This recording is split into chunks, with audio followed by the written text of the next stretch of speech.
Post Sports Pulse, Trista Crick and USA Today Sports' Scott Gleason look ahead to Monday's national championship game and discuss if Michigan can shake down red-hot Villanova. USA Today Sports San Antonio, do you dream about dominating in your YMCA league? Imagine topping your pops in a driveway pickup? Fantasize about hitting a buzzer-beating fadeaway? Well, the Villanova Wildcats have some shooting tips for you. Work on good technique, follow through, off your index finger, said Dante DiVincenzo. 15 points, 3 threes. You don't want anything coming off your thumb or your pinky. Have confidence in your shot, always, added Phil Booth. 10 points, 2 threes. And then this from Michael Bridges. 15 points, 3 threes, who had to tweak his semi-wonky form when he got to Villanova's campus 4 years ago. Keep that elbow in, or else everything can go awry. Villanova, 35-4, putting on a shooting clinic Saturday night in its 95-79 national semifinal win against Kansas, advancing to the title game for the second time in 3 years. On Monday the Wildcats will meet Michigan, a 69-57 winner against Loyola Chicago. Surely the Wolverines are hoping Villanova has cooled off by then. There are no guarantees that will, in fact, happen. This is our best defensive team, mused Villanova coach Jay Wright afterward in a statement that likely made Michigan coach John Beilein nauseous. We've had some good ones. This is definitely our best.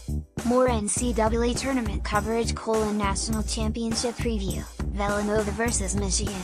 Keys to victory: Michigan's Moritz Wagner joins exclusive club with dominant Final Four performance. Villanova is steamrolling toward another national championship. Perhaps someone should remind the Wildcats that they're shooting in a dome, and that's supposed to mess up their depth perception.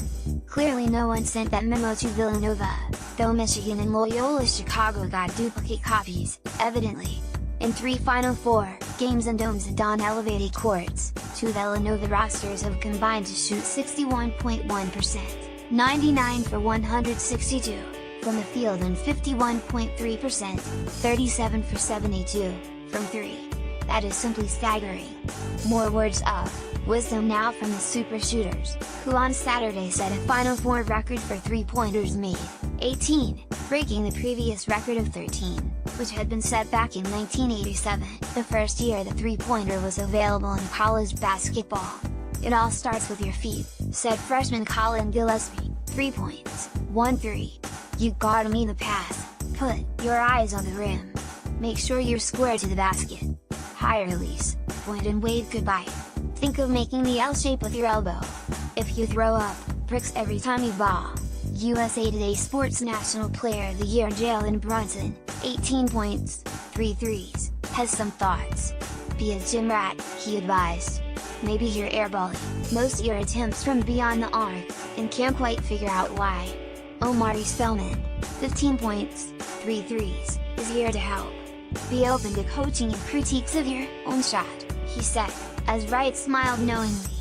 Watch all 13 of Villanova's record-tying 13 threes in a #Final Four game. Oh, and this was just the first half. Let's march Novak on Twitter.com/Sleep3JD9, NCAA March Madness, at March Madness April 1st, 2018. It's clear, based on the barrage of triples in the final score, that the Wildcats are good at taking their own counsel. Kansas led for 64 seconds, Saturday. That's when the Jayhawks, 31-8, were up 2-0. Then Paschal, Bridges and Spellman answered with threes on consecutive possessions, and Kansas needed a timeout. Down 9-2. Kansas answered with a bucket from Devon Graham, and Villanova responded with 3 more threes, plus a thunderous putback dunk from Paschal. Suddenly, Villanova was up 22-4. About that time, Kansas coach Bill Self looked like he needed a 60-ounce margarita, available for $23.99 at Cafe Olé on the San Antonio River Walk. A new defensive strategy would have been good, too. When they got up 9-2, we called timeout. I thought we're okay, but we need a couple of good possessions, fast, Self said. But then it gets to 22-4 and it's like, oh my gosh, we're 7 minutes in and this thing is, we're going to have to play just about perfect to get back. That didn't happen. Kansas went in for a stretch, and Villanova had its share of empty possessions. But then they got hot again from the outside, taking a 47-32 lead into the locker room. It got so lopsided, so quickly that Wright actually felt bad for himself. Wright has been on the other side of things, of course, because he's coached college basketball for more than 3 decades. Villanova, Wildcats forward Amari Spellman launches a 3. Photo, Subramanian, USA Today Sports. Then again, it's not like they felt bad enough to call off the Cats. And who could blame him?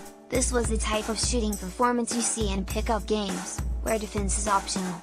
Fans started groaning when Villanova missed shots, because everyone wanted to see just how hot the Wildcats could get. It didn't actually get worse in the second half for Kansas, but the damage was done. And an example of the type of night the Wildcats were having, Paschal threw up a prayer in front of the Villanova bench as the shot clock expired in the Wildcats' second possession of the half. Swish! That was the record breaker. Villanova did slow in the second half. The Wildcats went an underwhelming 5 for 14 from 3 after the break, but shot 55.4% from the field overall. They also notched 20 assists on 36 made field goals and attempted only 7 free throws. There was no need to get to the foul line, evidently, because Villanova was so busy raining threes, and with their advice, you can, too. The secret to a sensational shooting night is actually pretty simple. It's nothing magical, said Brunson, who is on the verge of another fairy tale ending. It's all in the work. And that applies whether you're playing for a national title, or a church league championship.